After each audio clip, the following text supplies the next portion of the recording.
All right, in this video, we're going to be looking at how to prepare our data sets for the actual training of the network. Once we already have the data that we'll be using, how do we actually split this data up so that we can validate and test one of our convolutional neural networks? So a few different imports we're going to need here. There are a couple of lines of code that we need to write to prepare the folders that we're going to need for this. So first, we're going to make a directory called model. I'm going to go ahead and run this. So I've just created our model directory. I'm going to delete this. We won't need that again. And then there's a few different folders we're going to always delete and restart. So I'm going to go ahead and put those in here now.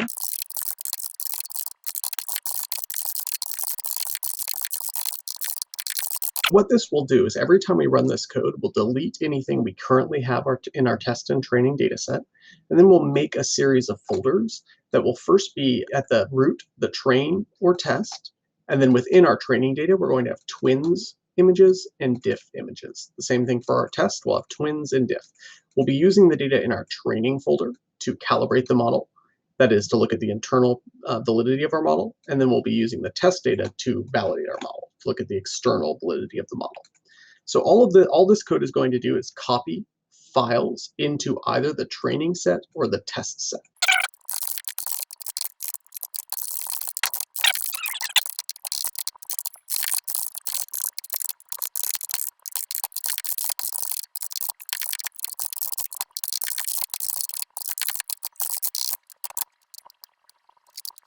Of note, the first time you run this, you will need to comment out these two lines of code because the directories have not been created yet. After you've run this once, you can then uncomment these. The reason we will have these here is it's assuming that we will mess something up, and so we will actually need to kind of refresh everything. But I'm going to comment these out for now.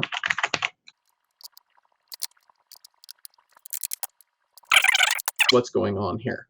First, we're going to take a list of every single twin that we created. So this is all of the images that look like twins.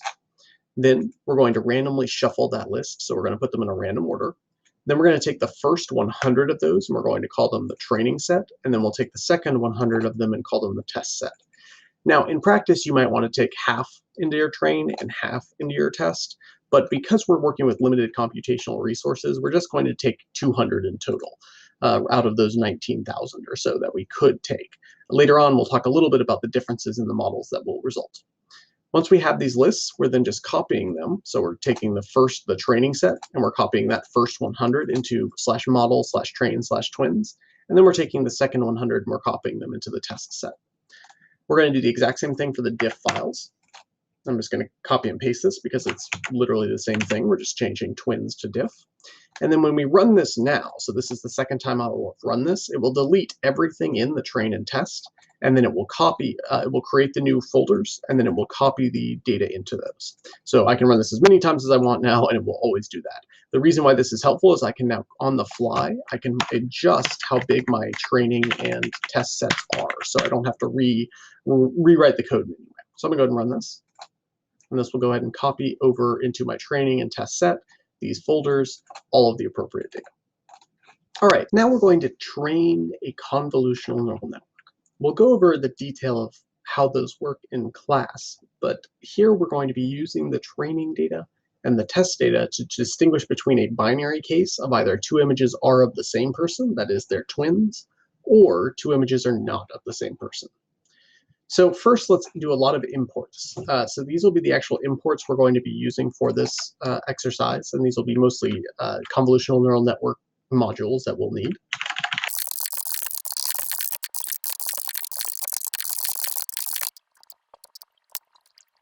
Few important notes. First and foremost, if you don't have any of these already installed, you may need to use either pip or conda to install them, and you can use the same approaches that we've used in the past to do that. Also importantly, just keep in mind some of the things that we've imported. So for example, from Torch Vision, we'll be using certain models of neural networks. The Torch Vision models are what define the different architectures of neural networks. We'll be using ResNet in this case. You'll also see these kind of like torch.nn and torch.optim. These are kind of the approaches we'll be using to specify some of the details of the neural network. For example, how we'll be optimizing our neural network.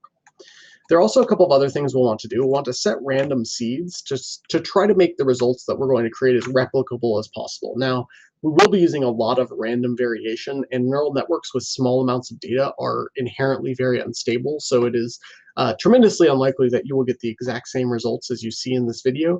Don't worry about that at all. The next thing that we will need to define within a convolutional neural network is what's called the data transformations. These are the transformations that we'll be doing to all of the input images. Now, we've already done some of these when we earlier on in our image comparison case. So when we were looking here, we did one which was converting everything to grayscale. We did another one which was cropping the image. There's a huge number of different types of transformations you can do. Now, in our case, we've kind of pre-processed our data to already have some of these. You can do them on the fly, but it takes it's very, very time intensive unless you have the appropriate compute architecture for it. So we're going to do two very, very simple transformations. First, we're going to resize our images to 224 by 224. The second one is we're going to change them to a tensor. And don't worry too much about the details of how these tensors work. The bottom line is they are physical hardware infrastructure that are more appropriate to finding optimal values for neural nets. So let's go ahead and define these transformations.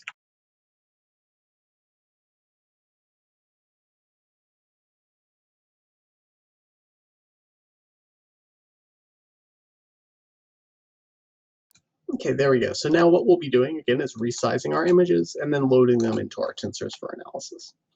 Now we need to do what's called defining our data loaders. So these are things that load the images onto our GPUs or CPUs for analysis.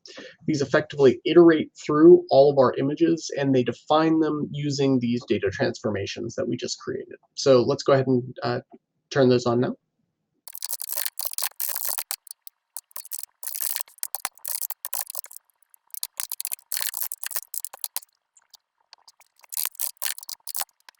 Okay, so what we're doing here is we're defining this image datasets variable, which simply tells the code where are all of these images living. So we have the training and test set. You'll remember up here we created a folder structure that is where we've copied all of our images to. This is literally just loading that folder structure in. So let's go ahead and just run this, and then we'll take a quick look. And here we go. So this is the image datasets object, and this tells us, the details of exactly what we've just loaded. We've defined, we're going to load all of these in with a standard transform. We're going to be doing a resize. In this case, any resizing will use the Python image library by linear stretching. We already defined all of this. It tells us how many different, in the training data set, how many data points we have, in this case 200, 101 in our test case. And so this kind of gives you all of the details on your particular data set. The next thing that we're going to be doing here is we're going to be actually defining what's called a data loader. This is an object that will actually go through these folders and load the data itself. So let's go ahead and do that now.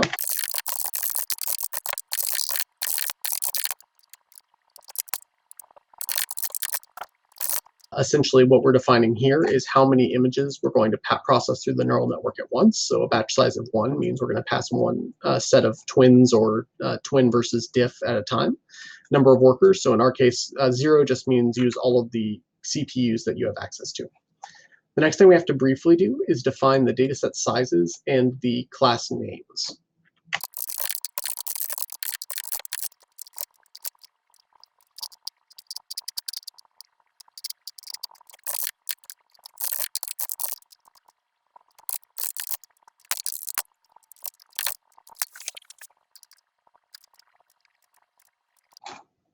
Okay, so these are the two lines of code here. So dataset sizes, this just defines for our train and tests set how big the datasets are.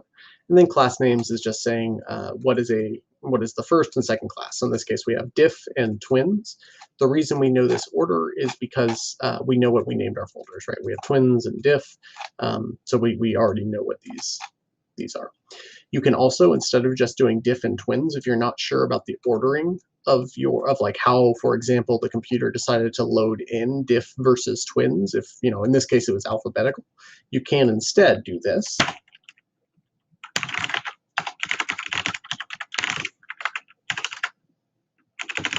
what this will do is it will read this directly from the folders. And so if I type in image datasets train classes right here, you'll see diff and twins. So it's the same basic idea. It's just defining that through the folder structure instead of doing it manually.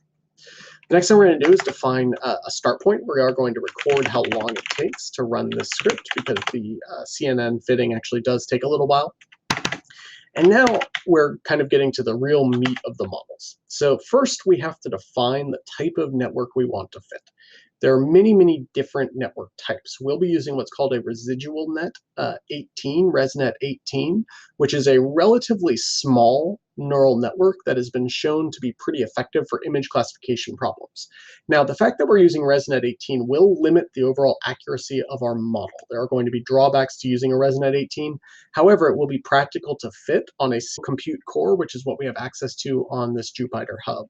So let's go ahead and define this first. We'll call our the neural network we're going to create the FaceNet, and that will be equal to models.resnet18, and we will say pre-trained equals true. And this turns on the transfer learning element of the convolutional neural net, which we'll talk about what that means in class. Models, remember, we imported up here models from Torch Vision. And so ResNet 18 is one type of model architecture that is predefined by ResNet. Because we're doing pre-trained equals true, we'll also download a little bit of information the first time we run this because we'll be starting from a specific set of weights. The next thing we have to define is once the convolutional neural network happens, what is the very final type of algorithm we use that kind of takes all of the data together. So in this particular case, we're going to be using a linear function. You can use lots of different functions. It's kind of up to you. But we'll go ahead and define this here.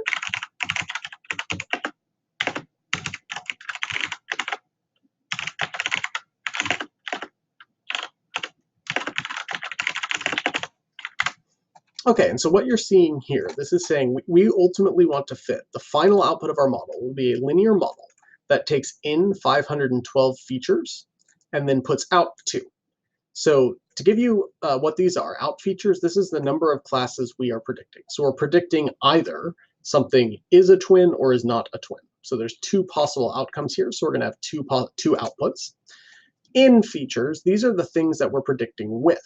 In this case, we have 512 different versions of the same image that the convolutional neural network is looking at. The reason I know this is 512 is because the ResNet 18 model architecture itself defines 512 features. And so because ResNet itself says I'm going to produce 512 features, the fully connected layer has to take in 512. If you don't know this and you just guess a number here, it will throw an error that tells you what this should be. Okay, the next thing that we have to do is we have to define the type of processor we're going to be using to solve this neural network. Now, you can define a GPU, but in our case, you're going to have to use a CPU because we do not have GPUs enabled on these Jupyter clusters. If you have a very specific type of NVIDIA GPU that has what's called a CUDA driver, C-U-D-A, then you could use CUDA:0 to use, for example, the first GPU on your system. However, for the cloud, we're going to be using a CPU, which does mean it will take a good bit longer. So let's go ahead and set that up.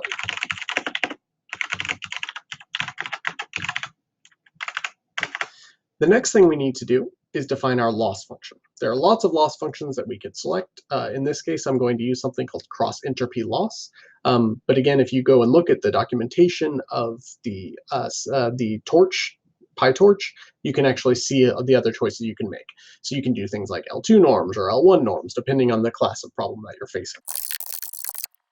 The last thing we have to define before we actually run the model is we need to define our optimizer. So this is the approach we're going to take that tells the computer how to kind of guess the next set of weights. So in this particular case, we're going to just use a stochastic gradient descent.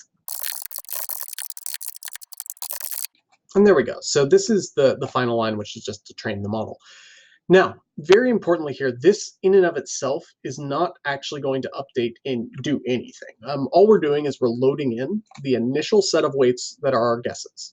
So that's these FaceNet parameters. These are the initial guesses that we're going to use for all of the weights in the network. It's going to be the initial set of weights that we are guessing. And again, we have basically downloaded these weights from the internet. These are the initial transfer learning weights that are what's being estimated in the network. Every single one of these parameters is what we are trying to modify. So we're trying to change all of these numbers that define the different weights in the neural network to be the best possible set of numbers that predict the difference between an image that is a twin and an image that is not a twin.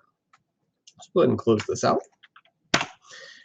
Now what we actually need to do is we need to fit our nets. We need to go through the process of doing that. So what we are going to do is set up a very, very simple loop, which is going to do just two what are called epochs, 2 rounds of fitting our neural network. We're only going to do 2 because they take, even with this very reduced form of data that we have here, we're only dealing with about 100 rows of training and test data. Even with that, this will still take a while. Later on, after you fit this successfully, I will share with you a set of weights that are from the cluster computer at William and Mary. The network that we train here will probably only barely be able to do better than random, simply because we won't be able to spend that much computational power. This will take around 20 minutes as opposed to the 30 hours on the cluster computer as well. So let's go ahead and write out this code, and then I'll explain what it does.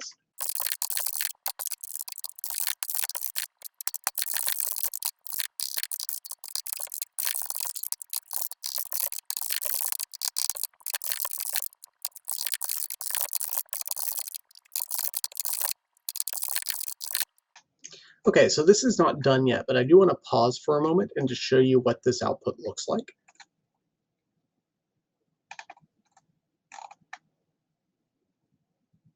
Okay, so we just have a couple of different examples here. So the examples that are running right now, we have the basically, I'm going to stop this so we can just walk through it. So we have a bunch of zeros and a few ones that have been output here. So essentially what's happening here is we have a running loss, running corrects. This is going to keep track of how many times we've labeled an individual image as a twin or not twin, how many times we've done that incorrectly, and this is how many times we've done it correctly. Now running loss will be measured through the cross entropy method, but it's just tracking over time how many right and wrong we get. Here, this loop, this is loading one image at a time. You'll remember up here we set batch size to 1. So we're going to have one image at a time for every time we go through this for loop. We're going to load in the image, and we're going to load in what it is. Is it a different image or a twin image? We are then going to set our optimizer. So we're going to be setting our optimizer to not have a gradient. So this is just kind of resetting our optimizer. Don't worry too much about this line. It does a lot, but for the purposes of this course, you don't have to worry about the details. And then what we do is we look at what the actual estimate is. So when we do outputs, we're actually looking at, given our neural network, what would the estimated outputs be? We then run this line to get the predicted information. So this is the kind of prediction of the label. So what are we actually trying to predict? And then we have these steps. We're calculating our loss function each step. We are back fitting the network. So this is where we update the weights for our network. And then we take the next, we go to the next iteration in our optimizer. Now here you'll see I'm putting 2 things. So this number down here, this 0, this is the first row, the first image's prediction. This would be a non-twin, right? This is a different image. The truth, the print labels, is 0. So this is 0, 0, 0, 0, 0, 0, 0, 0, 0, 0, 0, 0, 0, 0, 1. Here we go. So this is a case where we predicted 0, but the truth was 1. So this error would have been used to update the weights in the model. This error would have been used to update the weights in the model.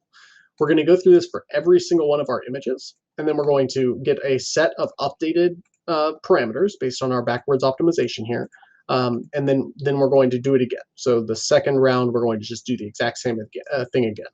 Again, in practice, you have to do this quite a lot with a lot of data to fit so many parameters, but here we're just going to do it twice. So we'll go ahead and let this, I'm gonna go ahead and type in a few more things just to kind of clean up what's going on here so we can track our accuracy a little bit better, as well as save our results.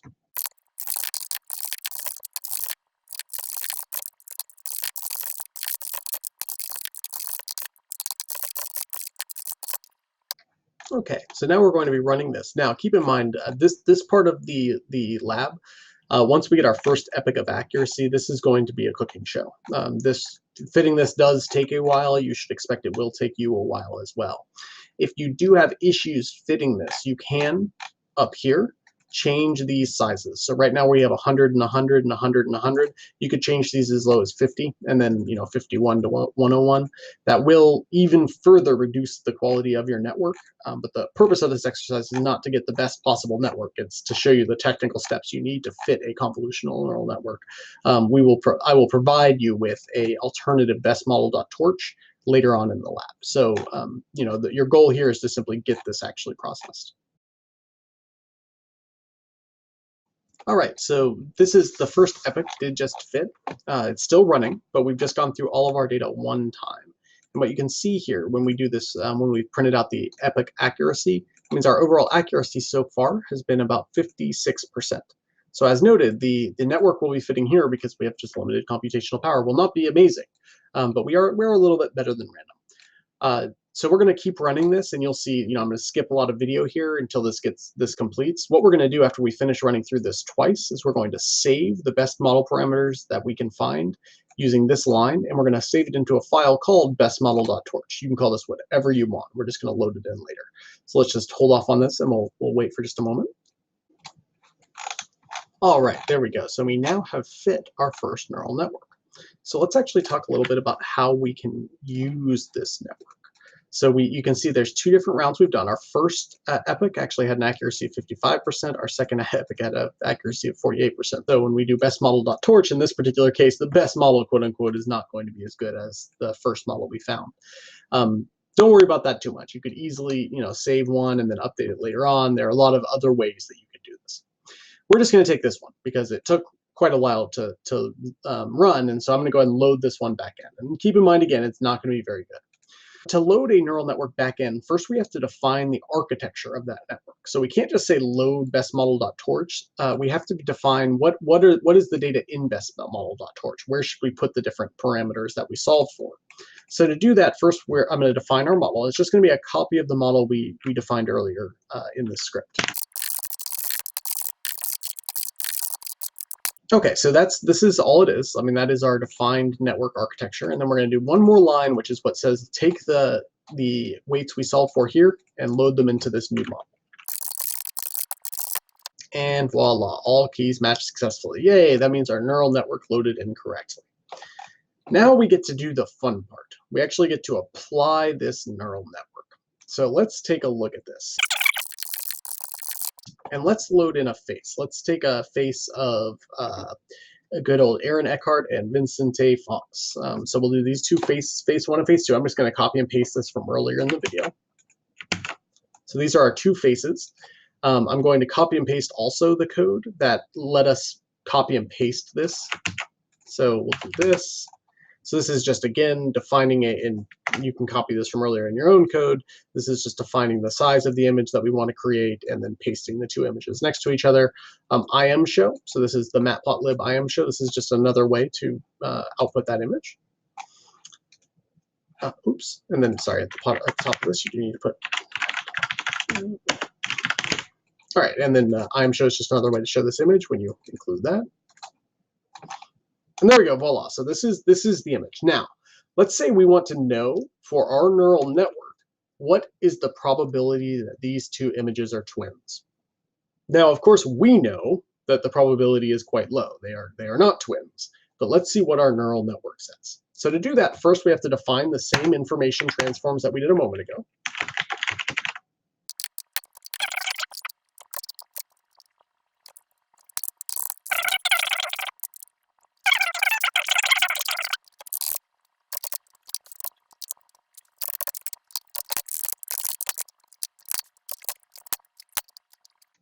All right, so now we have we did our transformations up here. And again, we have to do these because that's what we did in the neural network. And then these are the transformations we're additionally going to do, which are fairly limited. Even this resize will not do much, if anything, because we've already done the resize here. Now we just need to fit. We're going to put this image into the neural network, and we're going to see what does it predict.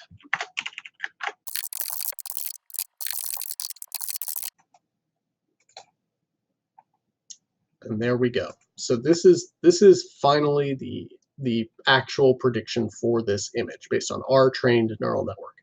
Now in this case, you'll remember the label order that we defined. So that label order, let's find that real quickly. right here. Our label order was this, the class names. So if we just do a quick copy and paste of this, you'll see, so diff and then twins. So what this is saying is that according to our network, there is a 76% probability that these two images are different, and a 24% that they are the same. They are of the same person. So in this case, we do pretty well. We can do this with any images we want. So let's just take a different image of President Fox. We'll say 6. So same guy, and here we have, again, a 76%. So a very, very similar type of prediction. We can take another, let's take a image number 10. There we go. So again, now we're at 79% of difference. So you can you can imagine across all of these, effectively what we can do is we can interpret this second number as a similarity score. The higher this number is, this is the probability that they are twins, the more likely it is we believe that the two images are of the same person. So here we are pretty confident, even in this poor network, that these two are very, very different. So let's do some random tests here. Just because we do want to, this is just one random combination, but obviously we can look at a lot of different combinations because we have a lot of different faces. So down here, let's do a new import of random. And let's just briefly define a quick set where we can pull any random image we want out of the difference folder and see what we predict.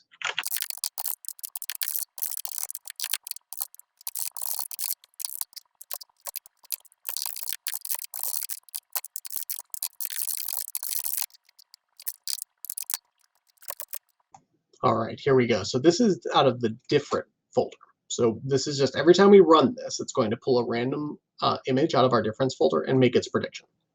So you can see most of these as we just go through a handful of these. So these 75% chance they're different, 72% chance they're different, 78% chance they're different, so on and so forth. So the algorithm seems to be doing okay at this point. However, let's do the exact same thing, but for twins. So I'm just going to copy this down here, and instead of diff, I'm going to define this as twins. So everything else remains the same. Let's run this. Okay, so these are two images of the same person. 77% chance they're different. Let's see, same person, 77% chance they're different. 76% chance they're different, so on and so forth. Even though they're the same person, we're getting very, very high probabilities they're different. This is simply the nature of the limitations of fitting our model. We just couldn't get that good of a model given the limited amount of data and the limited amount of time, processor time we have. So in proper cooking show style, I have prepared for you a file, so bestmodel.torch, and this file is literally the exact same code that was run here, except the code was run on a much, much more powerful computer. And so essentially, if you go to the website, you can download the best model cyclone.torch. And with that, you can do the exact same thing we just did, but with an improved model with better parameterizations. So in the next video, we'll start going through kind of the types of things that we can accomplish with a well-trained neural network.